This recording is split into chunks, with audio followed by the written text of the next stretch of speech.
All right, today we're diving into a really old riddle from a theologian named Gregory of Nyssa. This is an idea that's been kicking around for centuries, and it all comes down to this one big, kind of confusing question about, well, about reality itself. So here's the problem he's tackling, and it's a big one. How can something as simple as, ordinary as water plus a prayer actually give someone a whole new life? I mean, it sounds almost like magic, right? Totally illogical. But Gregory, he says, hold on, there's a logic to this, a spiritual logic. The main idea here is something called baptismal regeneration. And we've got to be clear, Gregory isn't talking about a metaphor, like a fresh start. Not at all. For him and the early Christians, who were dealing with a pretty tough and uncertain world, this was a real, actual event, a second birth that they believed would completely change a person's entire destiny. And what's so cool about Gregory's writing is that he doesn't just ignore how strange this all sounds. He totally leans into it. He basically asks the same questions a skeptic would ask. He's like, yeah, I know, this sounds weird. And that tells you something, right? This has always been a tough idea to wrap your head around.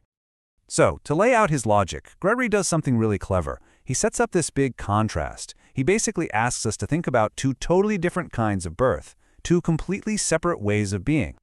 So here's how he breaks it down. On one hand, you've got your first birth, the one from your parents. This brings you into a world that's temporary. According to this text, it's a path that leads to decay and, well, an end. But then, on the other hand, you have the new birth. This is your ticket to something permanent, something eternal, and its source isn't human, it's divine. The key thing to get here is that he's talking about two completely different realities, not just a sequel. It's an idea that really taps into that deep human desire for something that doesn't just disappear. Okay, that's the what. But it still doesn't really answer the how, does it? I mean, how does a person actually switch from one state to the other? Let's dig into the mechanics of it all. Right. So the water itself doesn't have any special power. It's just water. So what gives? What actually turns it into something that can bring about a new life? Well, Gregory says it's not the water alone. It becomes this vessel when a few specific things all come together at the same time. It's not magic, he says. It's a convergence. And he pinpoints three things that have to be there, like a catalyst. First, you need the water itself. That's the physical element. Second, you need faith. This is the personal belief that God is real and is actually present. And third, you need prayer. This is the active part, where you're actually calling on that divine power. Okay, let's zoom in on that third piece for a second, the prayer, because for Gregory this is absolutely crucial. This isn't just about saying the right words or going through the motions. He's arguing that this act has real, actual power. Why? Because it calls a real presence into the situation. And the logic behind this is surprisingly simple. It's all based on the idea of a divine promise. The argument goes like this. If God promised to show up and act when someone calls on him in faith, well, then the act of calling is what activates that promise. It's all about trusting that a promise made will be a promise kept.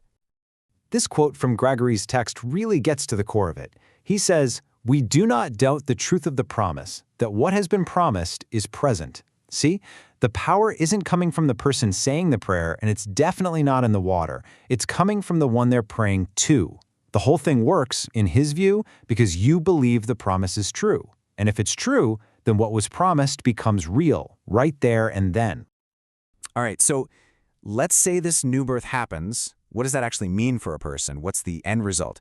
To explain this, Gregory pulls out this really powerful and ancient metaphor that I think you'll find pretty interesting. He says our ordinary mortal life is like being trapped in a labyrinth. Just picture that for a second. It's all about confusion, feeling stuck, taking paths that look promising but just lead you back to where you started. It's a prison, but one where you can't even see the bars or the way out. So the whole point of this metaphor is to drive home this feeling of helplessness. When you're inside the labyrinth of this mortal life, he argues, you can't find the exit on your own. It doesn't matter which path you take, you're still stuck inside this prison of death. You're trapped. But then the text gives us the solution. A guide shows up, Christ, and this guide doesn't just know the way out. He's already walked the path himself. He goes into the labyrinth, walks the path of death for 3 days, and then comes out the other side, into life. What's really key here is that he doesn't just blow up the maze. He creates a doorway out and then shows everyone else how to follow him.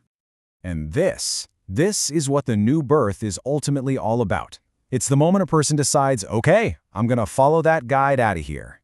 That's the tangible result of what he's been talking about. So it's not just about getting a clean slate. It's about changing your entire direction, getting on the one path that actually leads out of that prison. It is, quite literally, an escape plan. So, when you unpack all this ancient logic, the water, the faith, the promise, Gregory of Nyssa leaves us with this really powerful idea.